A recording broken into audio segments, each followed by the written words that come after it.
जाए। एक बंदे से की भेड़ नहीं बनाया, ना कबीर जी ने बनाया आपको, ना कृष्ण। आप खुद बन रहे हैं एक बंदे की भेड़, और उसी में बाद में आपका सारा जीवन निकलता है। ठीक है, तो कबीर साहब जी ने कहा है कि जब तक आपकी संशय नहीं मिटती तब तक आप 5-10 गुरु भी बनाओ, कोई बड़ी बात नहीं है। क्योंकि जब तक ज्ञान ही नहीं समझ आया तो फिर गुरु नकली भी क्यों नहीं हो सकता। अधिकतर गुरु नकली है, ऐसा कबीर जी का भी मानना है, कृष्ण जी का भी मानना है। तो उन्होंने एक बंदे से नहीं जोड़ा, तत्व ज्ञानियों शब्द का प्रयोग हुआ। इस चीज़ का थोड़ा ध्यान रखें। तो आपको समझ आई, तत्वदर्शी संत ही आत्मज्ञानी है, दोनों एक हैं। ठीक है, तत्वदर्शी संत का अर्थ होता है, तत्वज्ञानी का अर्थ होता है जो सब तत्वों को जानता है, हर तत्व को पहचानता है, और नितत्व को भी वही बताएगा। जो सब रंगों को जानता है वही निरंग को बता सकता है अच्छे से, बढ़िया से।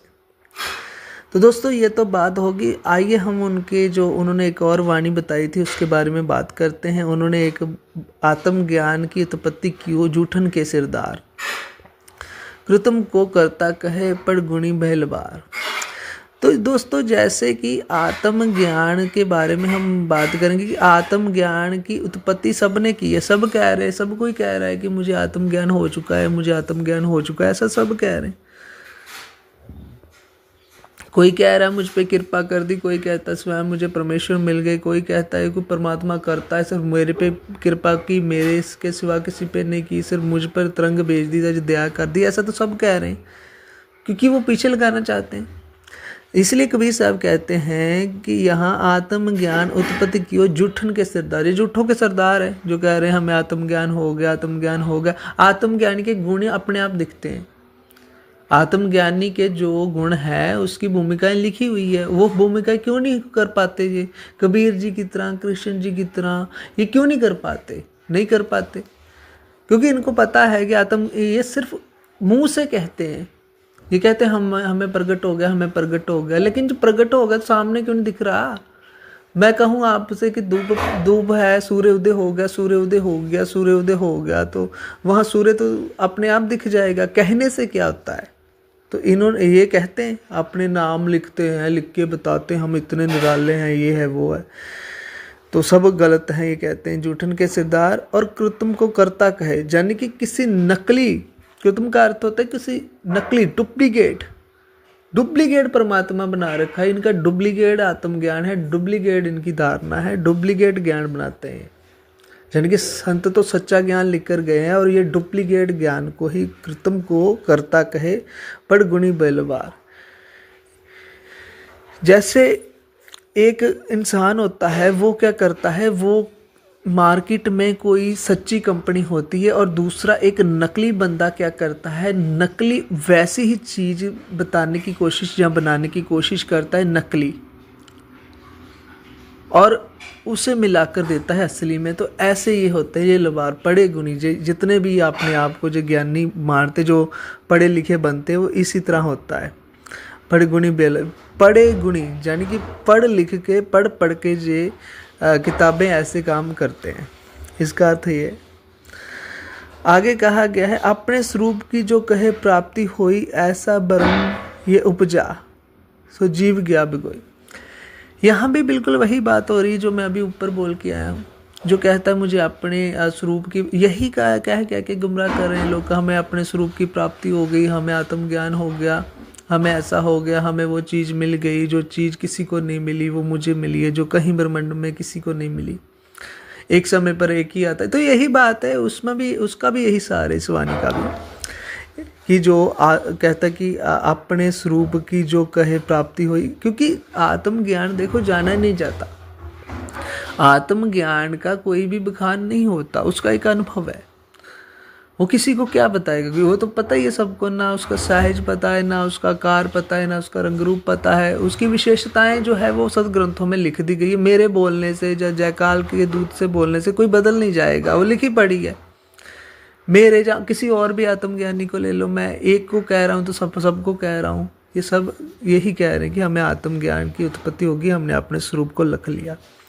आगे क्या था, कृष्ण समुख समीपी था, कृष्ण समीपी पांडवा गले हिमालय जाए, लोहे को जे पारस मिले तो काहे कोई खाए। यहाँ कहा गया है कि कृष्ण जी के साथ जो है वो अर्जुन जी थे, पांडव थे।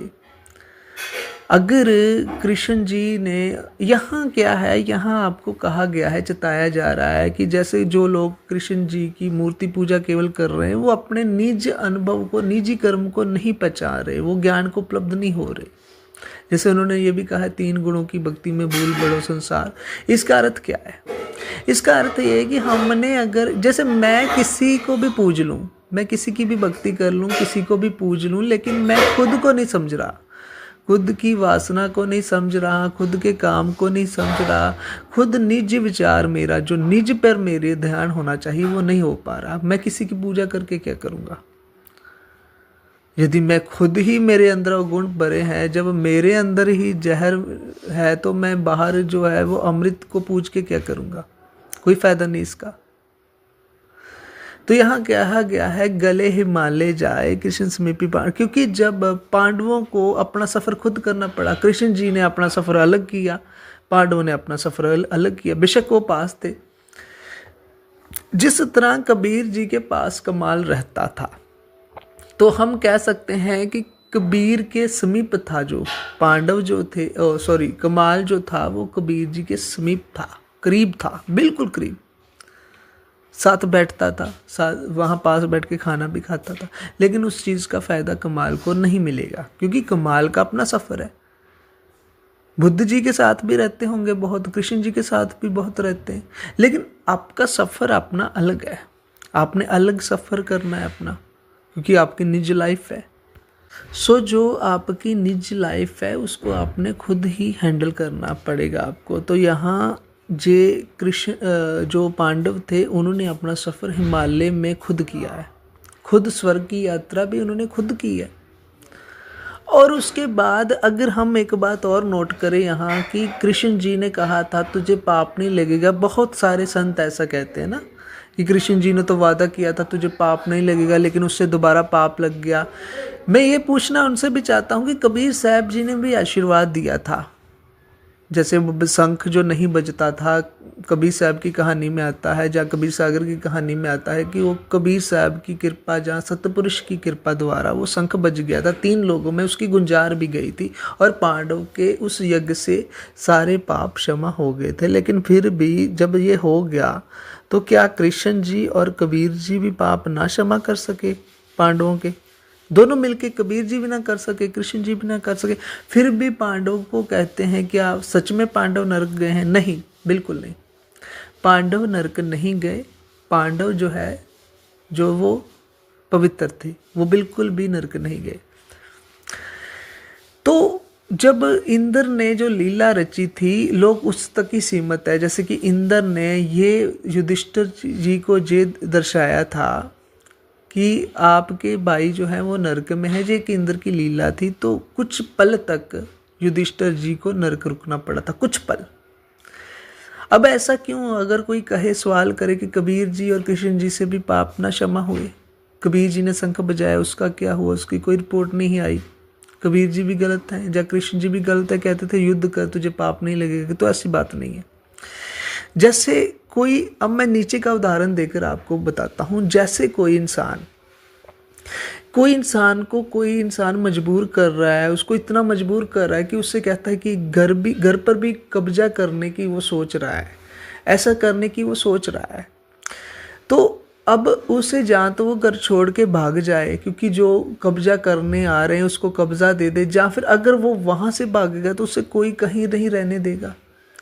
और इस तरह से हम क्या प्रमोट करते हैं गलतियों को लोगों की। ऐसे तो सब करने लगेंगे। फिर आज मेरे घर पर कोई कब्जा करेगा तो मैं भाग जाऊंगा, डर के भाग जाऊंगा। जब वैसे ही कहूँगा लड़ाई में क्या रहे तो मैं भाग जाऊंगा। तो इससे मैं प्रमोट कर रहा हूँ अवगुणों को। आज किसी ने मुझ पे कब्जा किया, लोग और भी कब्जा करेंगे लोगों पे। इसको प्रमोट करना, अगर अन्याय करना गलत है तो सहना उससे भी गलत है, ये भी कहा गया है। तो अगर कोई, मैं क्या करूँगा फिर? मैं कोई सरकार को, जैसे मान लो जो मौजूदा जो हमारे